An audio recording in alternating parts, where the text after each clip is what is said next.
sekarang ilmu banyak, yakinnya sedikit. Nah, agak begitu, Pak. Kalau orang dulu, Pak, yakin dengan ilmunya itu, Pak. Nah, yakin dengan ilmunya. Bismillahirrahmanirrahim, Fatihah jadi obat sakit gigi kok, Pak. Padahal bacanya salah, Pak. Bismillahirrahmanirrahim, alhamdulillahirabbil alamin, arrahmanirrahim, maliki yaumiddin. Tajwidnya, pasohannya betul enggak itu, Pak? Betul enggak itu? Salah, Pak. Salah. Siapa yang bilang Bismillahirrahmanirrahim itu betul? Bismillahirrahmanirrahim betul. Bismillahirrahmanirrahim salah, Pak. Tapi begitu dia selesai baca Fatihah, orang yang sakit gigi yang dipegang dengan bacaan Fatihah yang salah, tapi hati yang benar, sembuh. Bacaannya salah, hatinya benar. Hatinya benar tadi apa? Yakin. Nah, ini ya, Pak, yang payah nyarinya sekarang, Pak. Pasih kurang pasih, Pak. Tapi yakin nggak ada, Pak. Bedanya di situ, Pak. Orang dulu tuh, Pak, Bismillahirrahmanirrahim, jalan di atas air, Pak. Coba, yakinnya itu. Suatu hari almarhum Allahumma yarham Tuan Syekh Mahmud Syihabuddin Nasution yang hidup dan tinggal di Kampung Mandeling, Jalan Patimura. Kalau saya tidak silap meninggal tahun 90 apa tahun 91, 1990 atau 1991. Suatu hari ada rumah tetangganya yang terbakar. Datanglah orang ke rumah Tuan Syekh mengabarkan bahwa rumah si Polan terbakar. Tuan Syekh keluar dari rumahnya dan begitu dia sampai di depan rumah terbakar, dia tanya, dari mana asal api yang membakar rumah? Rumah ini terbakar, dari mana apinya? Gitu. Maka kata orang itu, api dari kompor, Tuan. Kompor yang meledak membakar dapur dan membakar rumah. Tuan Syekh itu masuk ke dalam rumah yang terbakar menuju dapur. Dan sampai di dapur, kompor yang marah itu diangkat, dibuang ke belakang di Sungai Babura. Itu ada sungai di samping. Dibuang sama Tuan Syekh. Itu disaksikan orang banyak, Pak, bukan 1-2 orang.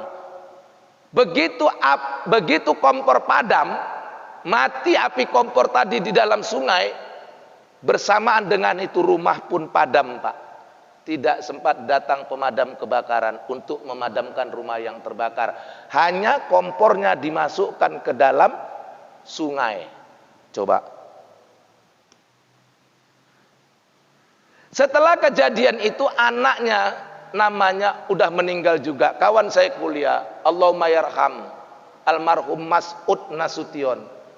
Anaknya ini tanya kepada Tuan Syekh, ayah, apa amalan supaya bisa seperti itu? Apa amalan supaya bisa kayak gitu? Apa jawab Tuan Syekh? Nggak mungkin dia berrahasia. Ini anaknya, anak kandungnya. Apa jawab Tuan Syekh? Tidak ada amalan tertentu untuk seperti itu. Yang penting, yang pentingnya ini, Pak, bukan amalannya. Yang penting kamu dekat dengan Allah. Kalau kamu dekat dengan Allah, maka jasadmu tidak dimakan makhluk. Coba, Pak. Coba. Itu kan masuk dia ke dalam kebesaran Allah. Bahwa api lebih kecil tidak ada artinya apa-apa dibandingkan dengan kebesaran Allah. Dia masuk ke dalam Allahu Akbar. Syaratnya la raiba, tidak boleh ragu. Kalau ragu nanti terbakar, terbakar betul. Ketika kamu masuk itu, hilangkan keraguan. La raiba fi, tidak ada keraguannya sedikit pun. Kalau ragu nggak jadi, Pak. Nggak jadi. Nah, keyakinan ini yang sulit didapat saat ini. Kalau ilmunya, Pak, Masya Allah. Jadi bagi orang-orang tasawuf ini dalam belajar sebenarnya bukan hanya mau tahu ilmunya, tapi dia mau dapat hakikat ilmunya. Apa hakikat ilmu? Yakin. Hakikat ilmu itu yakin. Karena banyak orang tidak mencapai hakikat ilmu, tidak mendatangkan keyakinan baginya, ragu-ragu. Zaman dulu ada cerita guru saya, Pak. Ada ayat Al-Quran, wa ma min dabbatin illa fil ardi ilallahi rizquha.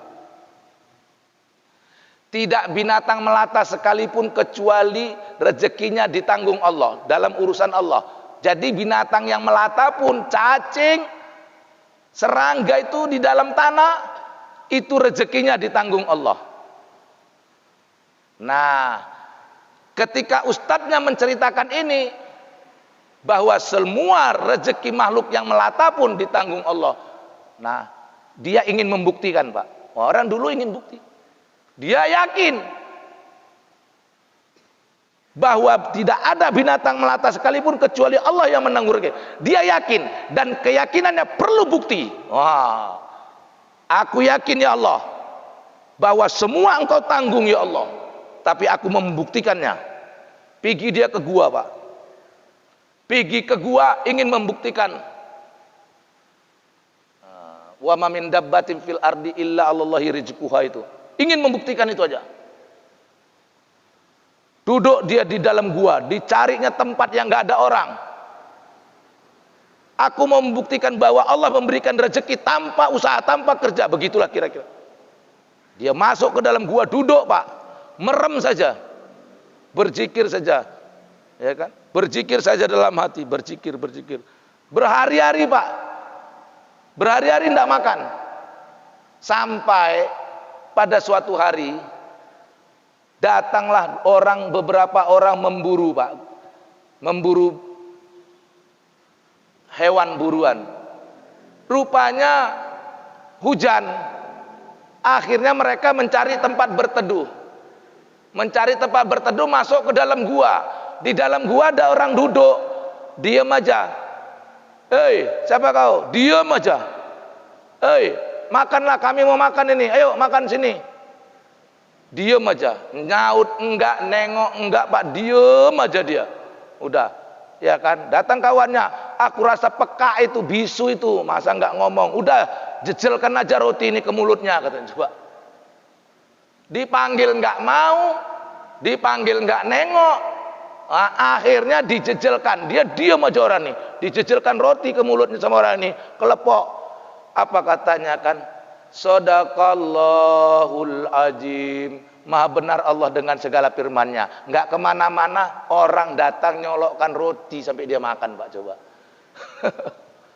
Sampai begitu orang, Pak, mau mengambil keyakinan. Begitu. Yakin sudah, ingin bukti. Ya yakin dulu, baru dapat bukti. Betul firman Allah.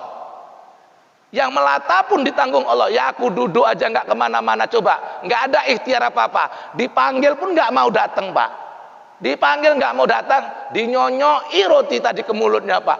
Baru apa keluar dari mulutnya? Shadaqallahul azim. Maha benar Allah dalam segala firman-Nya. Meyakini shadaqallahul azim aja sebegitu, Pak. Mau membuktikan keyakinannya. Sampai sebegitulah kita. Orang kita sudah tidak berangkat dengan keyakinan. Ini yang sulit. Makanya kata Allah dalam Al-Quran itu apa? Wa'bud rabbaka hatta ya'tiyakal yakin. Beribadahlah kepada Allah sampai datang keyakinan. Sampai mati datang keyakinanmu. Nah ini kita, Pak, yang sulit. Karena kita cuma belajar ilmunya, tidak belajar hakikat ilmu. Hakikat ilmu yakin. Setelah yakin baru terbukti, Pak. Itu Nabi Musa waktu dikejar-kejar sama tentara Fir'aun itu, Pak. Sudah sampai di Laut Merah itu. Mau mundur, mau maju ini laut, mau balik mundur habis. Coba. Ya. Cuman Allah bilang, itu keyakinan. Pukulkan tongkatmu Musa ke laut. Itu firman Allah, Allah suruh. Kan dengan yakin aja Musa mukul itu. Laut terbelah. Itu kan yakin. Baru ada bukti. Ilmu pun begitu, Pak. Kita sudah tahu ilmunya, datangkan keyakinan, baru ada bukti tentang apa yang Allah sebutkan tadi. Inilah tahap kita belajar maunya. Kalau sekedar tahu Pak, ya banyak yang tahulah. Kalau soal bacaannya bagus, banyaklah yang sudah baguslah bacaannya. Tapi bukan pula kita mencaci orang yang bagus. Memang baca Quran itu disuruh sebagus-bagusnya, sebaik-baiknya, seindah-indahnya memang baca Quran. Tapi itu belum cukup untuk membuktikan isi Al-Quran yang benar itu. Enggak cukup. Kecuali kamu harus punya keyakinan. Itu saya bilang tadi, masuk kamu ke dalam Al-Quran itu, masuk kamu ke dalam takbir itu, masuk kamu ke dalam tasbih itu, masuk kamu ke dalam tahmid itu, harus masuk kita. Nah ini, kalau enggak ya enggak. Makanya para wali-wali dulu kan begitu, yakinnya lebih tinggi Pak. Orang dulu tuh yakinnya tinggi, ilmu sedikit yakin tinggi. Kita sekarang ilmu banyak yakin kurang, rain tok popo. Nah, itu dia. Nah, mudah-mudahan kita ini yang masih muda lah, ini saya bilang lah, kita kalau saya tengok ini masih muda-muda, tahun 80 tapi nah, tahun 80 kan ada muda-muda ini Pak. Nah, ini mudah-mudahan dapat keyakinan dengan kita ngaji-ngaji ini. Ngaji-ngaji tasawuf begini, ngaji-ngaji ilmu hakikat begini, ini mendatangkan keyakinan Pak. Kalau soal ilmu saya ini nggak ada apa-apanya, memang orang saya nggak punya ilmu kok. Lah kalah saya sama ustadz-ustadz yang lain. Wah ya ustadz-ustadz lain itu bahasa Arabnya fasih kemana-mana, ya kita ini nggak ada apa-apanya, nggak ada apa-apanya. Ya, tapi mungkin alhamdulillah kita diberikan Allah lah sama-sama keyakinan, keyakinan yang lebih, begitu saja. Ya. Nggak punya Pak, nggak punya ilmu lah. Malah jangan merasa punya ilmu. Bolehkah kamu menjadi orang besar? Boleh. Kalau kamu dibesarkan Allah, jangan kamu membesarkan dirimu. Benar kalau kamu besar dibesarkan Allah, salah keliru kalau kamu besar kamu membesarkan dirimu. Kamu akan jadi orang kaya kalau kamu dikayakan oleh Allah yang Maha Kaya. Jangan pernah merasa kaya.